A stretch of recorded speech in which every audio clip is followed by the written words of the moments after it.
Praise the Lord. सबको जय मसीह की। जय मसीह की। हमने पांचवा अध्याय शुरू कर दिया, जिसके अंदर हमने देखा था चौथे अध्याय से कि कलीसिया उठा ली गई है। कलीसिया सिंहासन के सामने है। कलीसिया अब सिंहासन के सामने एक नजारा देख रही है। एक वो नजारा कि यीशु पिता के सिंहासन पर विराजमान है और सिंहासन पर बहुत कुछ हो रहा है। बहुत चार स्वर्गदूत दिखाई दे रहे हैं, 24 वृद्ध जन दिखाई दे रहे हैं, चार प्राणी। यहाँ तो और क्या दिखाई दिया था हमारे को चौथे अध्याय के अंदर। और फिर हमने पांचवें अध्याय में आए तो हमने देखा कि वो जो सिंहासन है उस पर कोई विराजमान है और उसके उस दाहिने आप एक पुस्तक देखी जो भीतर बाहर से लिखी हुई है। और वो कौन है? पिता। और 7 मोहरों से पिता परमेश्वर का दर्शन है वो कि एक सिंहासन पर कोई विराजमान है और उसके दाहिने। और पुस्तक का मतलब क्या हुआ? कुछ भेद की बातें जो बहुत सारे स्वर्गदूतों को भी उसका ज्ञान नहीं है, और उस किताब को समझना या खोलना दूर की बात में, वो उसको पकड़ भी नहीं सकते, ले भी नहीं सकते। और हमने ये देखा कि उस किताब को लेकर खोलना, उसकी उसकी मोहरों को खोलने के कोई भी योग्य नहीं। ना स्वर्ग में ना पृथ्वी में। तो क्या समझ में आया यहाँ पर?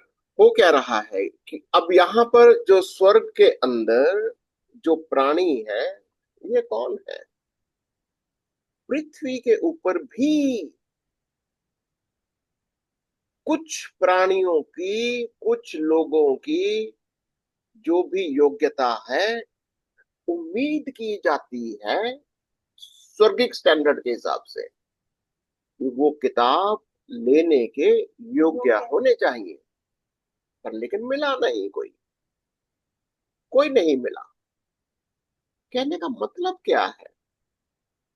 और उसने कहा ना, प्राचीनों ने कहा कि गोत्र यहूदा के गोत्र में से वैसी है जो दाऊद का मूल है, उस पुस्तक को खोलने और उसकी 7 मोहरें तोड़ने के लिए जयवंत हुआ। क्यों नहीं है योग्य? क्यों नहीं योग्य? जैसे वो जो दाऊद का संतान, वो मेमना जयवंत हुआ है, ना तो जमीन पर, ना आसमान में, और ना ही जमीन के नीचे कोई जयवंत नहीं हुआ। एक्सपेक्टेशन है, होनी चाहिए।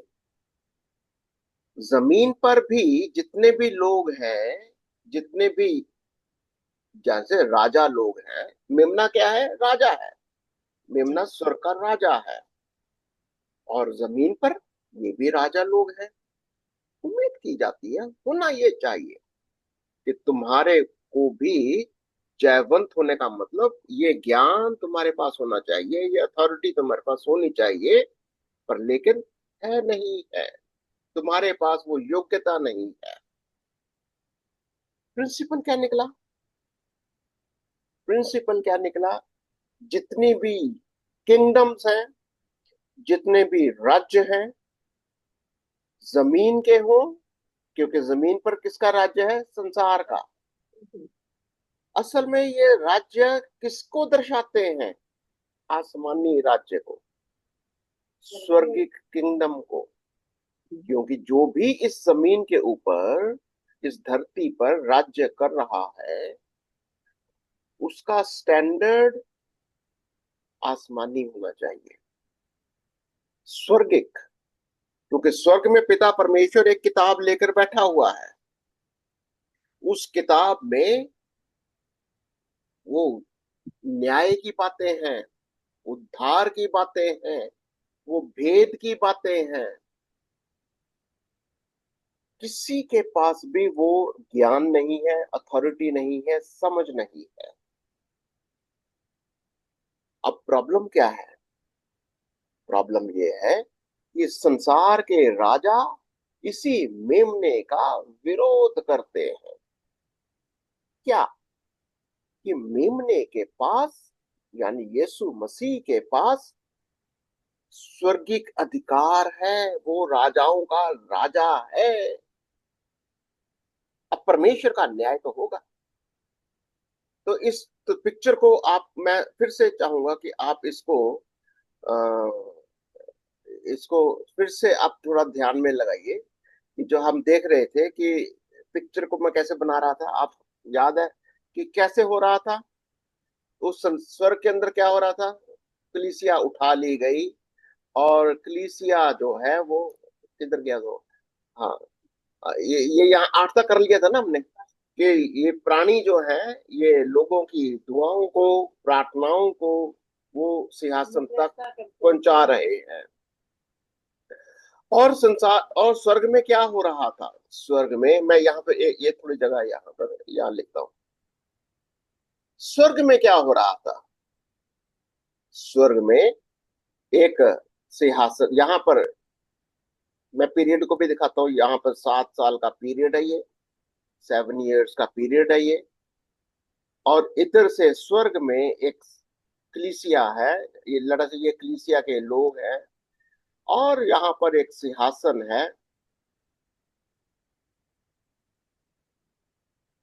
और सिंहासन पर कोई विराजमान है।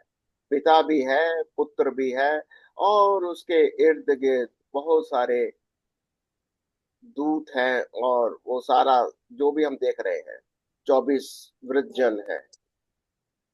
अब एक किताब जो हाथ में लिए हुए हैं, ये किताब जो हाथ में लिए हुए हैं, इस किताब से क्या मतलब है? ये किताब राजाओं के न्याय की किताब है। ये किताब जो ये देखो, इसके हाथ में क्या है? ये इसके हाथ में एक पुस्तक है। एक ऐसे करके पुस्तक बना लो। एक पुस्तक है जो लिखी हुई है, और वो पुस्तक जो है वो राजाओं का न्याय है। कौन से राजाओं का? इस जमीन के ऊपर, जमीन के ऊपर के भी राजाओं को बनाइए। ये जमीन के राजा, यहाँ पर जमीन के राजा है, यहाँ पर स्वर्ग का राजा है। स्वर्ग के राजा की किंगडम कौन सी है? कलीसिया। कलीसिया क्या है? यीशु की दुल्हन, उसकी कलीसिया, उसका राज्य। ठीक है। अब इस किताब के अंदर, ये किताब को देखिए कि किताब उसके हाथ में है। किताब में वो मोहर बंद है।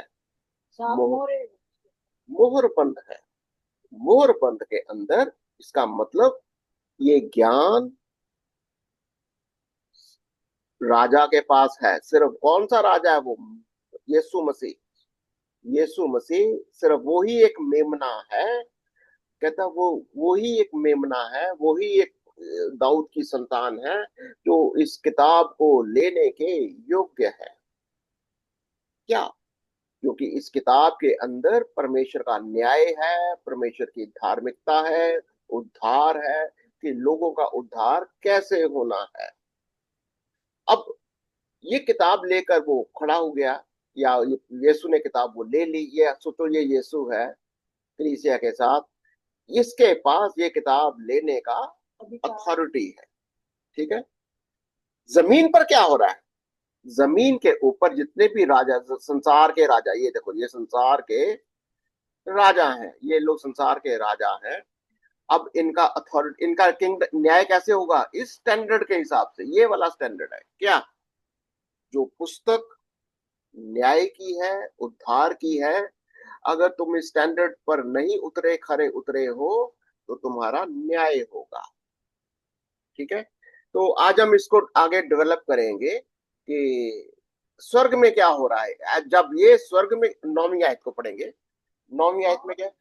ये न्याय गाने लगे कि तू इस पुस्तक के लेने और उसके मोहरे खोलने के योग्य है, क्योंकि तूने वध होकर अपने लहू से सारे कुल और भाषा और लोग और जाति में से परमेश्वर के लिए लोगों को मोल लिया। अब इस स्टैंडर्ड में ये कौन गीत गा रहे हैं? वहां ये कलीसिया गा रही है। कौन बोलो? वे कौन है? ये कौन है?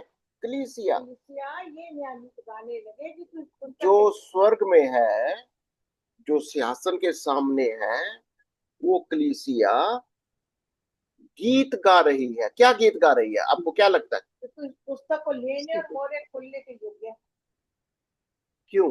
क्यों वो मोहरे लेने के योग्य? क्यों वो तूने वध होकर अपने लहू से हर एक कुल और भाषा, लोग और जाति से परमेश्वर के लिए लोगों को मोल लिया। हम अपनी भारतीय भाषा के अंदर, कल्चर के अनुसार कहने का मतलब, तू एक सच्चा प्रजापति है। क्यों? क्योंकि तूने अपना बलिदान अपने ही लहू के साथ हमारे लिए वो कीमत चुका दी है। इसीलिए ये लोग आनंदित हैं, इसीलिए ये लोग परमेश्वर की स्तुति आराधना कर रहे हैं। अब ये वाला स्टैंडर्ड संसार के सारे हाकिमों के लिए खुली किताब हो गई है कि तुम लोग जो शासन कर रहे हो, तुम्हारा असल में शासक या राजा होने का मतलब क्या है। अगर तुम राजा कहलवाना चाहते हो तो तुम्हारे पास, तुम अपने लोगों के लिए क्या करना चाहिए तुम्हारे को, ये ध्यान देना। क्या था कि पहली बात, तुमको ये किताब को, मोहरों को खोलने के योग्य होना चाहिए, तुम नहीं हो। ठीक है? तुमने वध होकर अपने यीशु ने क्या किया? वध होकर अपने लहू से भाषा, लोग और जाति से परमेश्वर के लिए लोगों को मोल ले लिया। यीशु ने अपने लहू से Yes. अपने लोगों के लिए लहू बहाया। देखो, जब तक ये बात, ये स्टैंडर्ड है, परमेश्वर का स्टैंडर्ड, कि एक राजा का यही तो एक उसका जो रोल है, वो रोल क्या है। कुलुस्सियों में हम क्या पढ़ते, कुलुस्सियों 1 और उसकी 13-14, परमेश्वर ने क्या किया हमारे लिए। कुलुस्सियों 1 और उसकी 13 और 14 आए। यहाँ लिखा है, परमेश्वर ने अंधकार की शक्ति से हमारा उद्धार किया और अपने प्रिय पुत्र के राज्य में हमारा प्रवेश कराया। उस पुत्र के द्वारा ही हमें छुटकारा मिला है, यानी हमें मिली है हमारे पापों की क्षमा। बिल्कुल। तो यानी कि ये काम जो कि संसार के राजाओं ने, ये काम किसका है बेसिकली? अंधकार का राज्य। अंधकार का राज्य का मतलब इस संसार का राज्य, संसार का राज्य क्या है? अंधकार का, अंधकार का राज्य है। क्यों? क्योंकि ये काम ये यहाँ पर नहीं होते। संसार में संसार के राजा, संसार के हाकिम, इनके पास ना तो ये ज्ञान है, ना तो ये किसी का भी उद्धार कर सकते हैं। इसीलिए परमेश्वर ने क्या किया? लोगों को मोल लेकर, कैसे? ये पुत्र के लहू से ही, जिन्होंने विश्वास किया, संसार की अथॉरिटी से निकाल कर पुत्र के राज्य में डाल दिया। किसने किया? पिता ने किया। पिता ने। ये मस्त, दिस इज द मिस्ट्री। परमेश्वर यही तो कहता है, यही तो भेद है, यही तो उस किताब में लिखा हुआ है। उद्धार राजा को बलिदान करना पड़ेगा। अगर राजा बलिदान नहीं करता, राजा अपना ही लहू नहीं बहाता, राजा ही लोगों के उद्धार की कीमत को नहीं चुकाता, तो वो राजा कहलाने के हक नहीं है, उसका हकदार ही नहीं है कि वो इस परमेश्वर के उस स्टैंडर्ड से खत्म, इज फिनिश्ड, उसका उसका न्याय होना तय है। ये बात है। तो संसार के राजाओं का वो स्टैंडर्ड, जो उसने कहा कि भाई ये किताब के अनुसार। अच्छा, 10वीं आयत को पढ़ते हैं। और उन्हें, अब लोगों को क्या किया उसने? उन्हें हमारे परमेश्वर के लिए एक राज्य और याजक बनाया, और वे पृथ्वी पर राज्य करते हैं। अब ये जो स्वर्ग के अंदर ऑलरेडी कलीसिया दिखाई दे रही है, और उन्हें कौन है? ये कौन है? उन्हें कौन है? कलीसिया। ये कलीसिया स्वर्ग में परमेश्वर के लिए एक राज्य है। मैंने राज्य को एक ऐसा मुकुट सा बना दिया। ठीक है, अगर ये थोड़ा सा ध्यान से देखना, बहुत इंटरेस्टिंग, अगर आप इसको मार्किंग करोगे तो आपको बहुत मजा आएगा इसको। और उन्हें यानी कलीसिया को हमारे परमेश्वर के लिए एक राज्य बना दिया, और क्या बना दिया, पृथ्वी पर राज्य करें। और याजक बनाया। क्यों? कि वह पृथ्वी पर राज्य करते करते हैं, कि वह पृथ्वी पर राज्य करते हैं। क्या मतलब है? ये बाकी के लोग, बाकी के राजा पृथ्वी के ऊपर शासन करने के लायक ही नहीं है, अथॉरिटी ही नहीं है, इनके पास वो स्वर्ग से अधिकार है ही नहीं, ये मतलब। परंतु ये कलीसिया जो यीशु मसीह में उठा ली गई, ये कलीसिया जिन्होंने परमेश्वर ने उस अंधकार की शक्ति से उठाकर पुत्र के राज्य में डाल दिया, राजा बनाया, याजक बनाया। याजक का मतलब क्या होता है? लोगों के लिए एक मध्यस्थता करना, लोगों के लिए दुआएं करना, लोगों को परमेश्वर के पास लेकर आना, या दूसरे शब्दों में जिनके पास परमेश्वर का वचन है। ये बहुत सरल शब्दों में कहेंगे, जो जयवंत है, जो जयवंत है, जो जयवंत है वही परमेश्वर के किताब के अनुसार संसार में राज्य करने के योग्य है, और वो संसार के ऊपर राज्य करते हैं। कोई क्वेश्चन किसी का अभी तक? जैसे ओके, जैसे प्रभु यीशु मसीह परमेश्वर के घर का याजक बना यानी द्वार बना, तो याजक का काम है कि परमेश्वर के पास प्रार्थनाएं पहुंचाना। जब ये आज यहाँ पर हम ये पढ़ रहे हैं, तो उसने हमारे लिए यानी कलीसिया को परमेश्वर ने एक राज्य और याजक बनाया कि वो पृथ्वी पर राज्य करे। यानी जो याजक है वो अब जैसे यीशु मसीह उस अधिकार को आगे तक पहुंचाता है पिता तक, तो जो पृथ्वी पर राज्य याजक कर रहे हैं वो भी ऐसी ही सेवा का काम है ना, कि यहाँ बिल्कुल से प्रार्थना लोगों को वहां तक यीशु मसीह तक लेके जाना, द्वार तक लेके जाना। बिल्कुल यही है याजक। याजक का मतलब मध्यस्थ करना, मध्यस्थता करना। मध्यस्थता करना का मतलब परमेश्वर के राज्य में और संसार के राज्य, जैसे पिता परमेश्वर कर क्या रहा है, संसार के राज्य से छुड़ाकर पुत्र के राज्य में दाखिल करवाता है। और परमेश्वर का याजक है हम।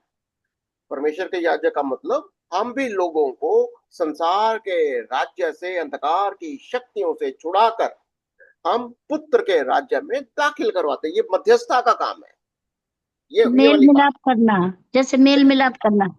बिल्कुल, बिल्कुल आप लोग सही समझ रहे हो। जैसे कि हम उसके एम्बेसडर्स हैं, राजदूत हैं हम, ठीक है। हम यीशु मसीह के या परमेश्वर के इस संसार के अंदर राजदूत हैं, और ये अधिकार स्वर्गिक है। ये बात स्वर्गिक है, ये बात को समझना है। ओके, ओके, चलो आगे चलते हैं। तो यहां पर उसने क्या कहा, प्रकाशित वाक्य में यही बातें कहते हैं कि ये सारा अधिकार पुत्र को क्यों दिया गया। हमने ऑलरेडी कर लिया था, प्रकाशित वाक्य 1 और उसकी 5वीं और 6ठी आयत में हमने देखा था। और यीशु मसीह की ओर से जो विश्वास योग्य साक्षी और मरे हुओं में से जी उठने वालों में पहला था, और पृथ्वी के राजाओं का हाकिम है, तुम्हें अनुग्रह और शांति मिलती रहे, जो हमसे प्रेम रखता है और जिसने अपने लहू के द्वारा हमें पापों से छुड़ाया। 6 और हम एक राज्य और अपने पिता परमेश्वर के लिए याजक भी बना दिया, उसी की महिमा और पराक्रम युग ना युग रहे, आमीन। तो आज कलीसिया को ये वाली जो हमारा जिम्मेवारी है, हम कौन है, पहली बात यीशु कौन है, हम कौन है, ये बड़ा बहुत इंपॉर्टेंट है। हम कौन है, यीशु कौन है। यीशु स्वर्ग का वो राजा है, राजाओं का राजा है, हक रखता है, परमेश्वर की ओर से उसका अधिकार है। क्यों? क्योंकि वो ही इस काबिल है, और कोई काबिल है ही नहीं, ना तो जमीन यस, पर, ना जमीन के नीचे, कहीं नहीं, ना स्वर्ग में। कोई इस काबिल ही नहीं है कि वो परमेश्वर के राज्य के ऊपर राजा बने। सारी सारी सृष्टि का करता, सारे सारी सृष्टि, ब्रह्मांड और सृष्टि का करता। यस, सारी सृष्टि का, राजाओं का वो राजा है। ये बात हम, और दूसरी चीज, हम कौन है, ये वाला दर्शन बहुत जरूरी है। हम कौन है हम एक फिर? राज्य हम हम एक राज्य हैं, हम एक राज्य है, राज्य ही नहीं है, याजक है। हम एक याजक बना दी। हम रा, हाँ, हाँ, हम राज्य हैं उसका। देखो हम कौन है? कलीसिया। ये कलीसिया क्या है? एक राज्य है। कलीसिया क्या है? एक याजक है। ठीक है ना? पिता परमेश्वर के लिए याजक हैं। यस, हम परमेश्वर के लिए एक याजक है। ये वाली जो एक राज्य है यहाँ पर, ये देखो ना, ये एक राज्य है। हम एक राज्य बनाया, एक किंगडम बना दिया पुत्र का। और हम परमेश्वर की प्रजा हैं, निजधारी प्रजा। बिल्कुल, राज्य का मतलब प्रजा। हम उसकी परमेश्वर के प्रजा, लिए, सिंपल प्रजा परमेश्वर नहीं। के लिए। इसका मतलब परमेश्वर, जो पूरी बॉडी ऑफ क्राइस्ट, जो हम उसी के अंदर चले गए, तो हम परमेश्वर के हैं। अब यीशु मसीह बिल्कुल, की जैसे परमेश्वर वर्ड आ रही है। वर्ड बिल्कुल बराबर बैठ रहा है। अभी जो हम बोलते हैं वो मैम नहीं बोलते, वो यीशु के वचन है, परमेश्वर के वचन है। इसी को तो रेमा कहते हैं। अगर हमारे अंदर हमारे वचन, कल हमने इसके ऊपर काफी चर्चा की है, रेमा तब बनता है जब मेरे वचन वचन नहीं है, ये सिंपल वर्ड्स नहीं है, दे आर द स्पिरिट। ये आत्मा है। किसकी आत्मा? परमेश्वर की। यीशु यीशु मसीह के वचन है ये। जब ये वचन यीशु और परमेश्वर के वचन बन जाते हैं, ये रेमा बन जाता है, ये आत्मा बन जाता है।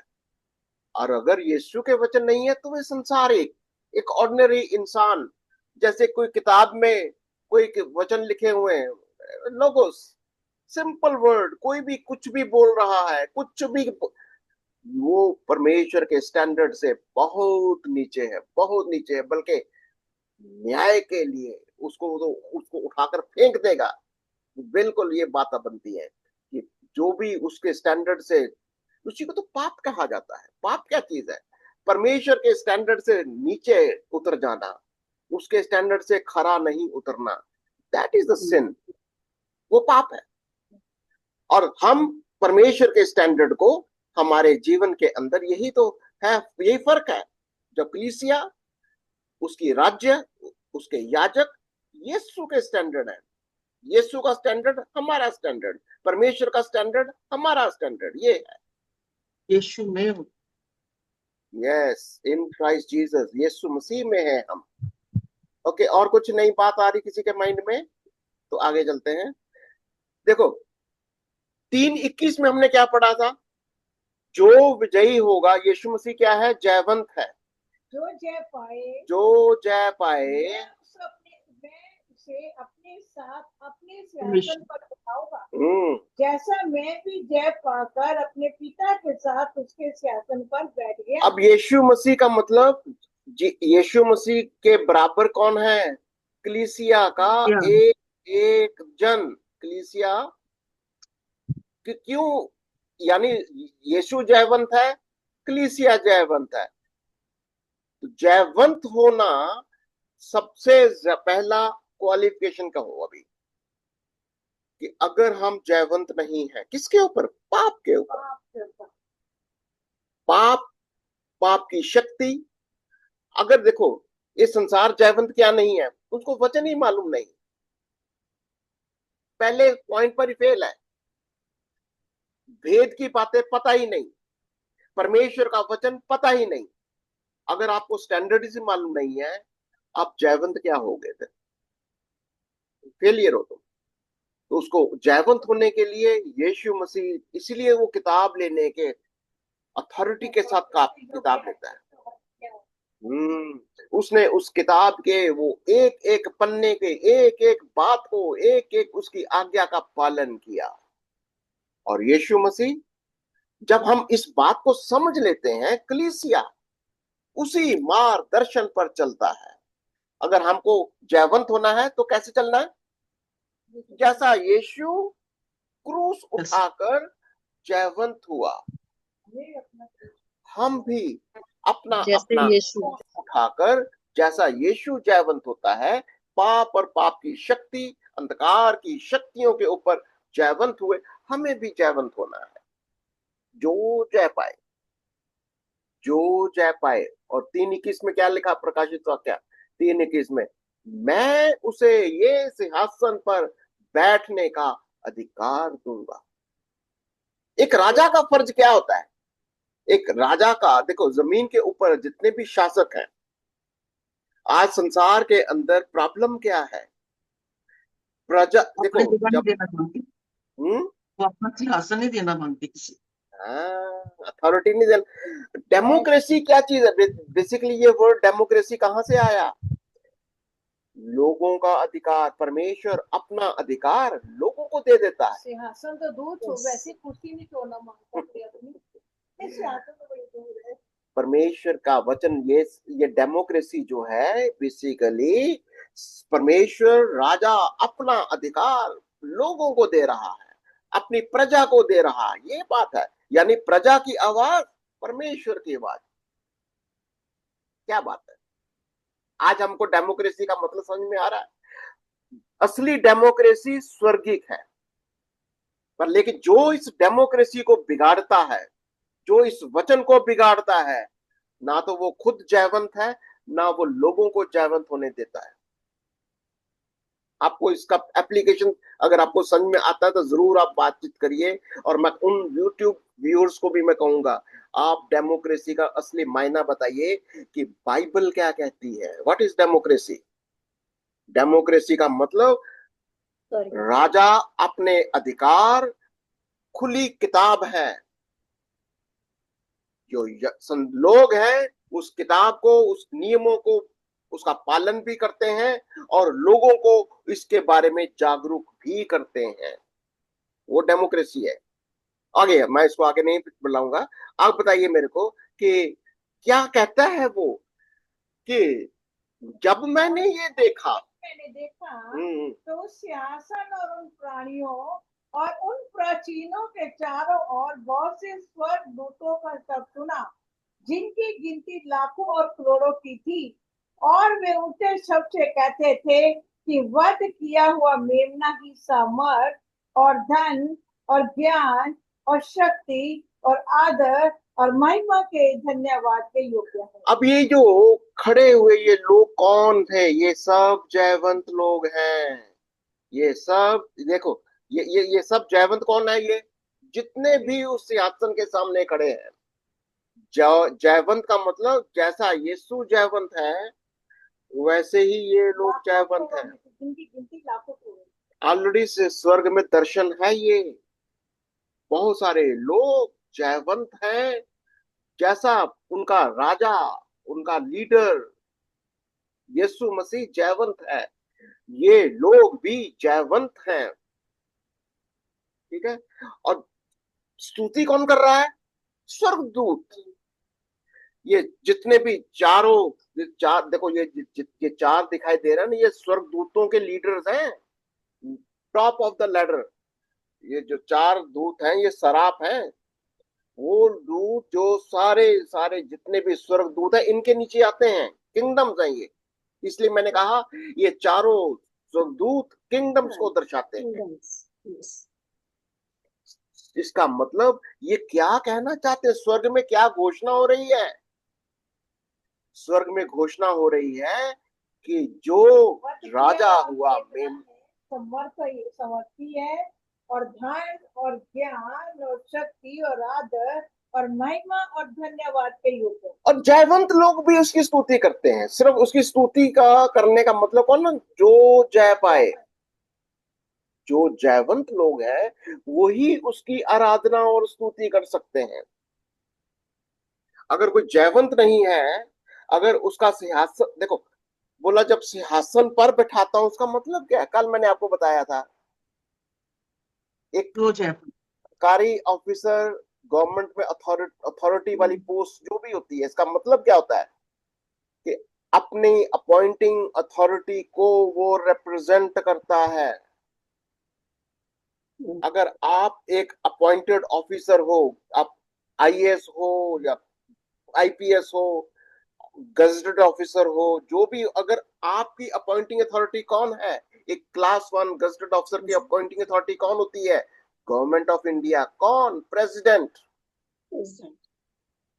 That is called gazetted. Gazetted हो तुम, यानी you are a gazetted officer, यानी हमारा एक सिग्नेचर बहुत काम मोहर, करेगा। तुम्हारी मोहर का मतलब, ये मोहर किसकी है? ये मोहर गवर्नमेंट ऑफ इंडिया की है। गवर्नमेंट क्या ऑफ बात। और जब हम यहाँ पर जमीन पर मोहर लगाते हैं, प्रभु यीशु ने क्या कहा? जो कुछ तुम इस जमीन पर बांध दोगे, मैं स्वर्ग में आसमान बन में जाएगा। बांध, जो कुछ तुम इस जमीन पर खोल दोगे, मैं आसमान में खोल दूंगा। क्या मतलब है इसका? ये पोजीशन दी है उसने, अपने अधिकार। सिंहासन का अधिकार दिया है उसने। ये बात को समझना है, तब भी तो ये कलीसिया इतनी स्तुति आराधना करती है कि स्वर्गदूत भी हिल जाते हैं। और वो क्या कहते हैं, 12वीं आयत को देखो जरा, और क्या बोलते हैं? ऊंचे सबसे कहते हैं कि वध किया हुआ मेमना की समर्थ और धन और ज्ञान और शक्ति और आदर और महिमा और धन्यवाद के योग्य है। और सारे के सारे इस बात का धन्यवाद करते हैं।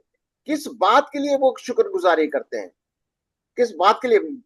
यीशु मसीह का, उस मेमने का वो शुक्र करते हैं कि उसकी वजह से हम जयवंत हैं। ठीक है ना? वो ऊंचे शब्द से पुकारते हैं। 12वीं आयत को देखो जरा, 12वीं आयत को। और वे ऊंचे शब्द से कहते थे कि वध किया हुआ मेमना की समर्थ और धन और ज्ञान और शक्ति और आदर और महिमा और धन्यवाद के योग्य है। अच्छा, अगर आज हमको वर्शिप करते हैं, आज हमारी वर्शिप का मायना क्या है? अगर आज के लिए आज हम जैसे यीशु मसीह ने प्रार्थना सिखाई हुई है, आए हमारे बाप, जैसे तेरी मर्जी स्वर्ग में पूरी होती है ऐसे पृथ्वी पर भी। तो वही चीजें जो है वो फिर यहाँ वो कंप्लीट होते देखते हैं कि स्वर्ग में जो है वो यही पृथ्वी तो पर। यीशु ने सिखाया, यही करना है। हमारा अल्टीमेट गोल क्या है? कि जो तेरी मर्जी स्वर्ग में पूरी होती है, जमीन पर आमीन होती है। पूरी हो गई है, ये पूरी होगी ना, इसलिए सब बैनर बिल्कुल, बिल्कुल, यीशु ने यही तो दुआ सिखाई कि तुम्हारी दुआ में ये होना है, मेरी नहीं है पिता, तेरी मर्जी पूरी हो, तेरी मर्जी जो तू पूरी हो। चाहता है वही पूरा हो। ये संसार की शक्तियां, इसके नीचे हमको इसकी अधीनता में नहीं जाना, ये कह रहा वो। जो पिता की मर्जी है वो उसमें जयवंत होना है हमको। ठीक है ना? तो बहुत सारी चीजें हैं जो हमने देखी हैं। प्रकाशित वाक्य 4:11 में हमने देख लिया था इसको। और देखे, जब जब इसको पुराने नियम के अंदर पढ़ते हैं, बहुत सारी बातें जब हम पुराने नियम के अंदर पढ़ते हैं, तो प्रभु ने कहा तू किसी और देवी देवता की ना तो मूर्ति बनाना, ना, क्यों बोला था उसने आज्ञा दी? ना उसे दंडवत करना। याद है निर्गमन 20 के अंदर वो क्या सिखाया था उसने? 10 कमांडमेंट। 10 कमांडमेंट्स हाँ, पहली क्या लिखा है? अभी 20 का 3 से 5 पढ़ दो कोई जना, 20 का 3 से 5। ना तू मुझे छोड़ दूसरे को ईश्वर करके मानना, तू अपने लिए कोई मूर्ति खोद कर न बनाना, ना किसी प्रतिमा को बनाना जो आकाश व पृथ्वी के जल में है। तू उनको दंडवत न करना और ना उनकी उपासना करना, क्योंकि मैं तेरा परमेश्वर यहोवा जलन रखने वाला ईश्वर हूँ। और जो मुझसे बैर रखते हैं उनके बेटों, पोतों और परपोतों को भी पितरों का दंड दिया करता हूँ। और जो मुझसे प्रेम रखते और मेरी आज्ञाओं को मानते उन हजारों करुणा किया करता हूँ, उनका हजारों करुणा किया करता हूँ।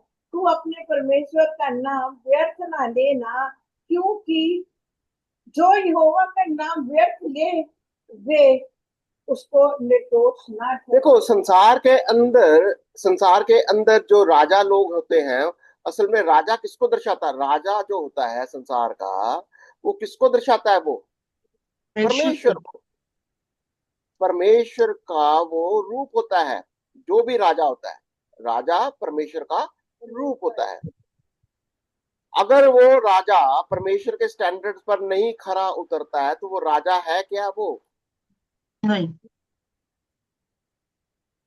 अगर नहीं। तुम उस खुली किताब, जो किताब उसके हाथ में है, स्टैंडर्ड्स उसके हाथ में है, अगर हम उसके, इसीलिए तो प्रभु का वचन क्या कहता है, कोई जब भी वो कहता है वो देवी देवता, इसका मतलब कोई और स्टैंडर्ड उसके हाथ में, कोई भी कोई दूसरा स्टैंडर्ड, कोई दूसरी किताब, कोई दूसरी किताब वाली चीज, कोई दूसरा किताब लगा लो इसको, कोई दूसरी किताब, कोई दूसरा, या देखो यार, कोई जो भी स्टैंडर्ड्स प्रभु के हैं, तो चोरी मत करना, तो झूठ मत बोलना, तो व्यभिचार मत करना, तो ये देख, वो स्टैंडर्ड्स है उसके ना। अगर तू उस स्टैंडर्ड से हटकर कोई भी दूसरा स्टैंडर्ड है, तो वो कोई अन्य स्टैंडर्ड है, कोई और देवी देवता है फिर वो।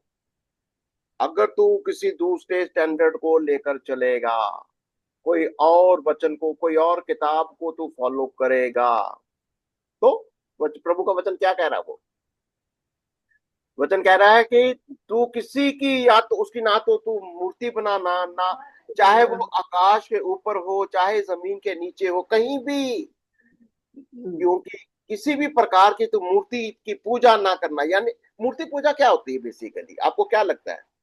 मूर्ति पूजा मूर्ति पूजा कोई भी जिससे हम परमेश्वर से ज्यादा स्थान देते हैं वो मूर्ति बन जाती कोई भी दूसरा स्टैंडर्ड जिसको आप फॉलो करते हो, मतलब यीशु को छोड़ के किसी और को, उस किताब को छोड़कर जो परमेश्वर के हाथ में है, वो किताब, वो स्टैंडर्ड, वो वचन जो उसके हाथ में है, उसको छोड़ तुम कोई और स्टैंडर्ड को और जो भी है बस यही है मूर्ति जो, तो तुमने कुछ ऐसे मान लिया। तुमको पता नहीं करना था कि परमेश्वर का स्टैंडर्ड क्या है? तुमको समझना नहीं है क्या? आंखें बंद करके तुमने कुछ भी स्टैंडर्ड मान लिया, कुछ भी मूर्ति मान ली, कुछ भी इमेजिनेशन को मान लिया। परमेश्वर इसके खिलाफ है। तुमको परमेश्वर की किताब जो उसके हाथ में है, उस स्टैंडर्ड को जो उसके हाथ में है, समझना है, उसके योग्य भी बनना है, उसका उसका उसको फॉलो भी करना है। ठीक है ना? यशाया क्या बोलता है? यशाया 42 का 8, यशाया 42 और उसकी 8वीं आयत, मैं मैं यहोवा हूँ। यहोवा हूँ, मेरा हम्म, नाम यहोवा है। मैं हम्म। अपनी महिमा दूसरे को नहीं दूंगा। मैं उन मूर्तियों, झूठे देवों को वह प्रशंसा जो मेरी है नहीं लेने दूंगा। कहने का मतलब क्या है? अगर तुम किसी भी दूसरे स्टैंडर्ड को, किसी दूसरी किताब को, जब यीशु मसीह, जब परमेश्वर अपने हाथ में किताब लिए हुए है, वो कहता है ये मेरी महिमा, मेरा स्टैंडर्ड है ये देखो, जब वो किताब हाथ में लिए हुए है, उस किताब के अंदर उसके नियम हैं, उसके स्टैंडर्ड्स हैं, वो जो कहता है वो किताब है। ये वाली किताब क्यों नहीं, कोई दूसरा नहीं इसको ले सकता, पकड़ नहीं सकता, समझ नहीं सकता, फॉलो नहीं कर सकता। और क्यों? वो किसको देता है ये किताब? जो इसको फॉलो करेगा, जो स्तुति मेरे करने जो की इस किताब को फॉलो करेगा। और जो फॉलो करने वाला कौन है? यीशु। यीशु, इसीलिए तो यीशु को, इसको क्या बोलते हैं? परमेश्वर का वचन। यीशु कौन है? यही वचन है जो देदारी हुआ, यही वचन है जो परमेश्वर के हाथ में है। यीशु वही किताब है, वही स्टैंडर्ड है जो परमेश्वर का है, ये कह रहा है वो। और बाकी के लोग उनको झूठा बोलता है, ये इनके स्टैंडर्ड कुछ झूठे हैं, मैं उनको अपनी महिमा नहीं दूंगा, ये कह रहा वो। और ये स्वर्गदूत कौन है? अभी सोचो, स्वर्गदूत कौन है? जब हम देखें कि स्वर्गदूत की बात आ रही है, वो उन, देखो हमने देखा दो स्टैंडर्ड्स को स्वर्गदूतों का, तो वो लोगो स्टैंडर्ड है जो बेचारों को सिर्फ सुनाई दिया, पढ़ा, जो अपनी बुद्धि के अनुसार जितना समझ में आया, दैट इज कॉल्ड लोगोस। जैसे हम किताब को पढ़ते हैं और सिर्फ अपनी बुद्धि से समझते हैं बस। दूसरा स्टैंडर्ड होता है रेमा। रेमा का मतलब पवित्र आत्मा के द्वारा, मैं अपनी बुद्धि से नहीं सीख रहा, परमेश्वर की स्टैंडर्ड से, उसकी बुद्धि से, उसकी आत्मा से सीख रहा हूं मैं। दोनों में फर्क है। स्वर्गदूत अपने स्टैंडर्ड से समझना चाहते हैं। यही तो शैतान का, स्वर्गदूतों का प्रॉब्लम है, जो गिर गए। जितने भी लूसीफर या जितने भी शैतान या जिसको आज हम कहते हैं, इन्होंने परमेश्वर के वचन को अपने स्टैंडर्ड से समझना चाहा। मैं अपना सिंहासन परमेश्वर के सिंहासन से ऊंचा बनाऊं, अपने स्टैंडर्ड से। You understand that? जब परमेश्वर की बातें अपने स्टैंडर्ड से करने लग जाते हैं, वो शैतान बन जाता है, क्योंकि वो अपने स्टैंडर्ड से, अपनी बुद्धि से करता है। पर लेकिन जब हम परमेश्वर के वचन को उसकी आत्मा से, पवित्र आत्मा से, प्रभु तू क्या कहता है, मेरी बात नहीं है, मेरी मैं नहीं हूं, मैं क्या समझता हूं उसका कुछ मायना नहीं है, परमेश्वर तू क्या कहता है, दैट इज द थिंग। यीशु ने यही तो किया। मेरी नहीं, तेरी मर्जी, तू क्या कहता है, उसको रहमा कहेंगे। ये संसार के जितने भी स्वर्गदूत हैं, देवी देवता हैं, राजा हैं, स्पिरिचुअली राजा क्या है, देवी देवता। वो जैसे आज भी संविधान, एक इसको एप्लीकेशन में लगा सकते हो, जैसे संविधान है। संविधान क्या है? रिटन डॉक्यूमेंट है। रिटन डॉक्यूमेंट की अगर आप स्पिरिट को नहीं जानते, आपकी इंटरप्रिटेशन अलग अलग हो सकती है। You understand that way? अगर आप कानून को, कोई भी ऑफिसर अगर कानून को अपनी बुद्धि से, अपनी मेरी तो भैया समझ में यही आता है, तो ऊपर से डंडा मिलेगा। समझे? अगर कोई भी ऑफिसर, कोई भी जन, देखिए कानून, अगर आप अदालत में जाएंगे ना, तो को आप बोलोगे ये कानून मुझे तो जी ऐसे ही समझ में आया, तो आज कोर्ट कहेगा इसको जेल में भेजो, तेरी समझ का मुझे कोई मतलब नहीं है। कानून को अपनी अकल से समझोगे तो जज तुमको पीछे भेजेगा, इसको जेल में डालो। You have no right to interpret the word in your own understanding. अपनी समझ से वचन को नहीं समझना। परमेश्वर के जैसे संसारिक कानून है, इनको भी हम अपनी समझ से नहीं समझ सकते। इसको जो कानून कहता है, जो वचन कहता है, वही समझना है। सेम वे परमेश्वर का वचन हमें अपनी समझ से नहीं समझना। जो वो परमेश्वर कहता है, आत्मा कहता है, वो समझना है। ये बारीकी संसार के राजा, संसार के हाकिम नहीं समझते, क्योंकि वो पवित्र आत्मा के द्वारा गवर्न्ड है ही नहीं, पवित्र आत्मा के द्वारा नहीं सीखते। इसीलिए तो परमेश्वर का न्याय, परमेश्वर का दंड उतर रहा है। परमेश्वर संसार के हाकिमों के ऊपर वो दंड देता है। ओके, कोई किसी का क्वेश्चन नहीं है? 13वीं आयत में क्या यहाँ बोलता है? पर मैंने 13वीं आयत को पढ़िए,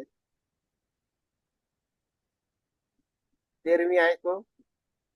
फिर मैंने स्वर्ग में और पृथ्वी पर और पृथ्वी के नीचे और समुद्र की सब सृजी हुई वस्तुओं को और सब कुछ को जो उनमें है, ये कहते सुना, जो सिंहासन पर बैठा है उसका और मेमने का धन्यवाद और आदर और महिमा और राज्य युगना युग रहे।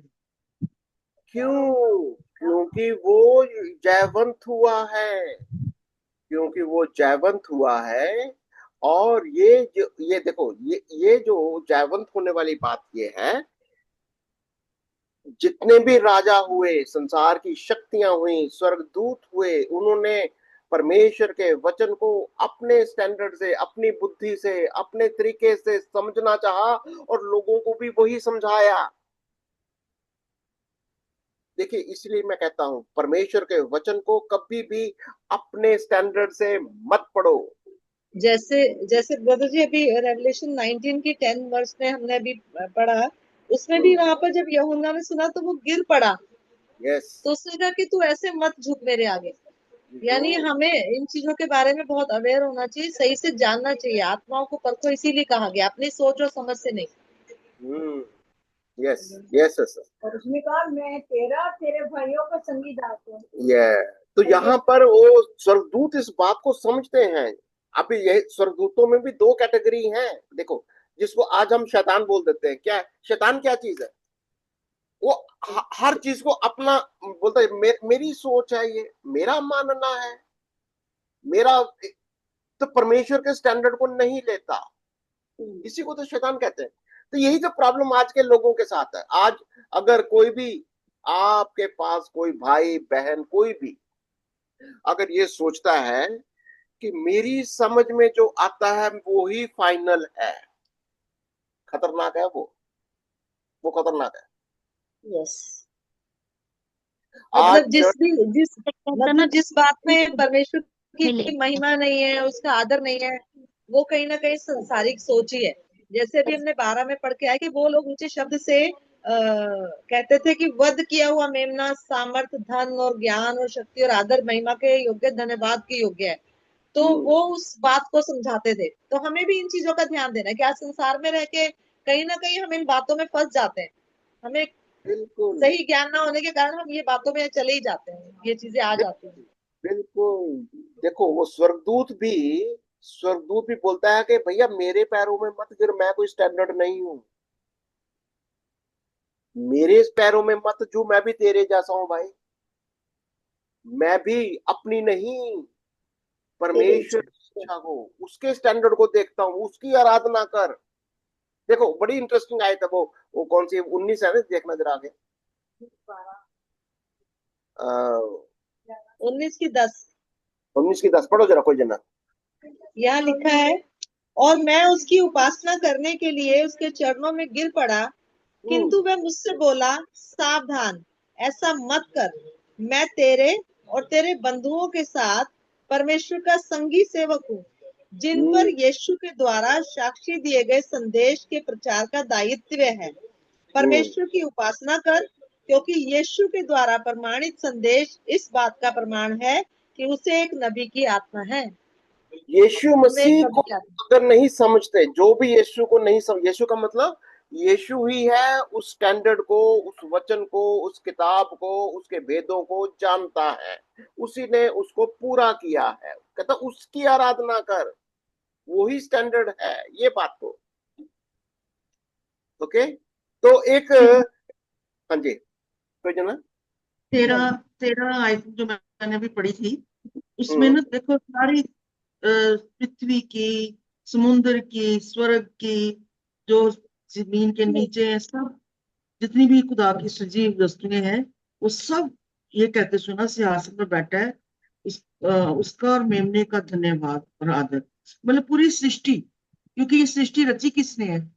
शब्द से, उसी के वचन से। तो वो सारी सृष्टि उसको धन्यवाद करे, क्योंकि ये बिल्कुल। उसी की रचना है। अगर अगर आप रोमियो के 8वें अध्याय के अंदर पढ़ेंगे तो वो कहता है कि पृथ्वी इस बात के लिए करा रही है। देखो, रोमियो 8 को पढ़ेंगे, आपके सामने लेता हूं मैं रोमियो 8 को। रोमियो 8 उसके 18 से 23। 18 से 23। क्योंकि मेरे विचार में इस समय की हमारी यातनाएं प्रकट होने वाली भावी महिमा के आगे कुछ भी नहीं है, क्योंकि ये सृष्टि बड़ी आशा से उस समय का इंतजार कर रही है जब परमेश्वर की संतान को प्रकट किया जाएगा। यह सृष्टि निस्सहार थी, अपनी इच्छा से नहीं, बल्कि उसकी इच्छा से, जिसने इसे इस आशा के अधीन किया कि यह भी कभी अपनी विनाशात्मक मानता से छुटकारा पाकर परमेश्वर की संतान की शानदार स्वतंत्रता का आनंद लेगी। क्योंकि हम जानते हैं कि आज तक समूची सृष्टि पीड़ा से करहाती और तड़पती है।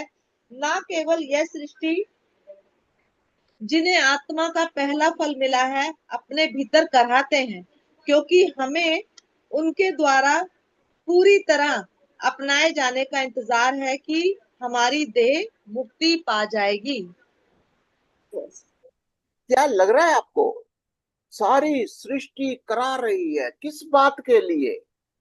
उद्धार के लिए। ईश पुत्र प्रकट हो जाए। अगर आज हम उद्धार नहीं पाते तो सृष्टि भी नाश हो जाती है। जब तक मनुष्य उद्धार पाया हुआ नहीं होता है, वो श्राप पृथ्वी पर सृष्टि के ऊपर आ जाता है। इसीलिए सृष्टि भी कराती है। आज मानव का जो हमारा जो श्राप है कि हमने परमेश्वर के वचन को ग्रहण नहीं किया, उसके स्टैंडर्ड से नीचे हो गए, इसीलिए तो सारी सृष्टि जो है वो करा रही है, ये तो कह रहा वो। और ये सारा ज्ञान पाकर क्या हुआ, फिर चारों प्राणियों ने कहा आमीन।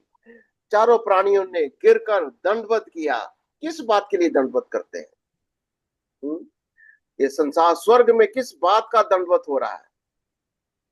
किस बात के लिए दंडवत हो रहा है?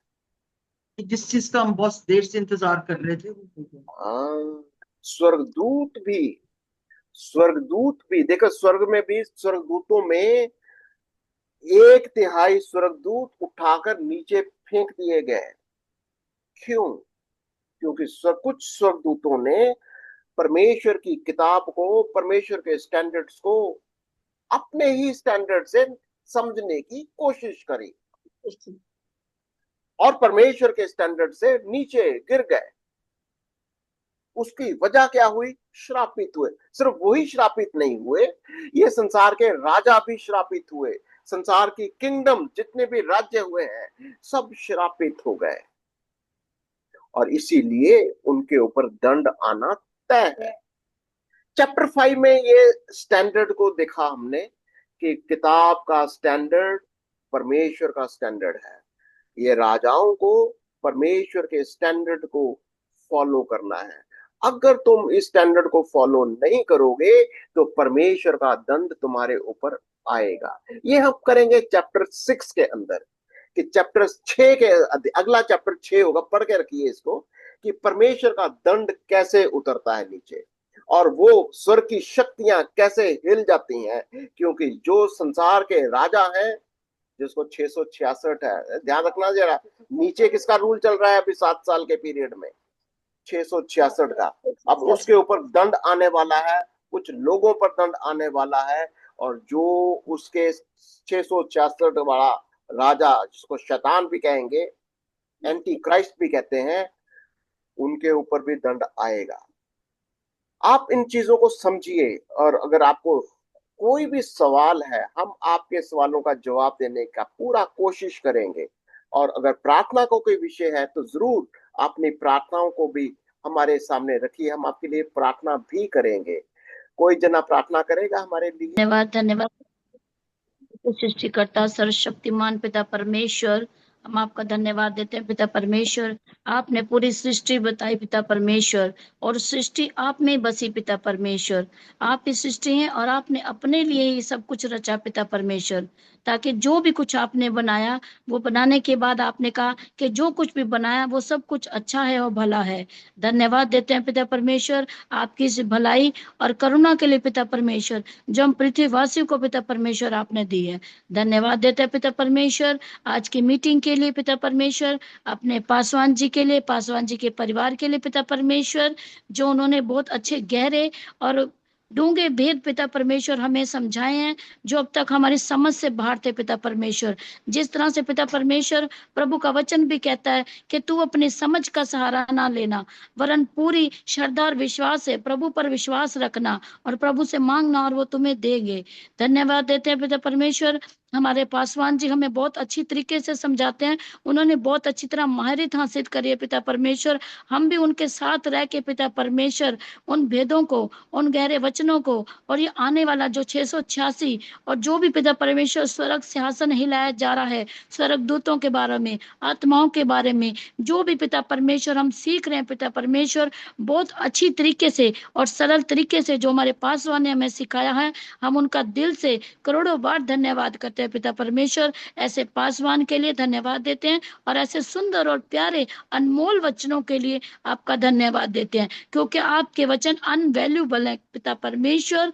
ये किसी भी चीज से इनकी कीमत नहीं उठाई जा सकती पिता परमेश्वर, क्योंकि प्रभु यीशु मसीह ने भी जो अपना बलिदान दिया, हमें अनमोल खून से खरीद लिया, उनकी छुड़ौती बलिदान से हमें खरीद के पवित्र कर दिया पिता परमेश्वर, ताकि हम भी यहोवा से, उनके पिता से मेल मिलाप कर सकें। पिता ने हमारे साथ मध्यस्थता करवाई है बेटे के जरिए, क्योंकि कोई भी जो भी पिता के पास जाना चाहता है वो बिना बेटे के कोई पिता के पास नहीं जा सकता। इसलिए जरूरी है कि हम यीशु मसीह के जैसे स्वरूप में अपने आप को बनाते जाएं, दिन ब दिन अपने आप को जांचते परखते रहें। जैसे हर रोज यीशु मसीह प्रार्थना करते थे, वचन करते थे और एक दूसरे के लिए नेकी के काम करते थे, हम भी प्रभु यीशु मसीह जब तक कि आपके आने का दूसरा आगमन नहीं होता पिता परमेश्वर, तब तक हम भी पूरी पृथ्वी में आपके नाम का सुसमाचार फैलाएं और आपस में मेल मिलाप और प्यार मोहब्बत से रहें पिता परमेश्वर। धन्यवाद देते हैं पिता परमेश्वर, जितनी बहनें आई हैं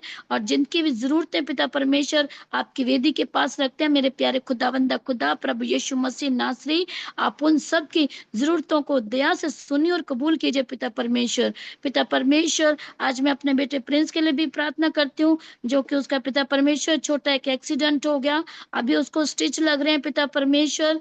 पिता परमेश्वर, वो अकेला है, सहाय है पिता परमेश्वर, लेकिन आपने कहा कि आपके जो भक्त जन है आप उनकी लाज रखते हैं। जो भी आपके मार्गों पे चलता है आप उनके बच्चों की, सात पुश्तों की देखभाल करते हैं। आप अपने बेटे पिता परमेश्वर प्रिंस को अपने स्वर्ग में और दाहिने हाथ में संभालें। इस समय अकेलेपन में उसको सुरक्षा दें, फाइनेंस से मदद करें और उसको सपोर्ट करें पिता परमेश्वर, ताकि वो भी ज्यादा से ज्यादा आपके वचनों में भी आए और पिता परमेश्वर वो जल्द से जल्द चंगा हो सके, उसकी गवाही हम सबके साथ शेयर कर सके। धन्यवाद देते हैं, हमारी प्रार्थना सुने, इस प्रार्थना को दुआ से सुनिए, कबूल कीजिए।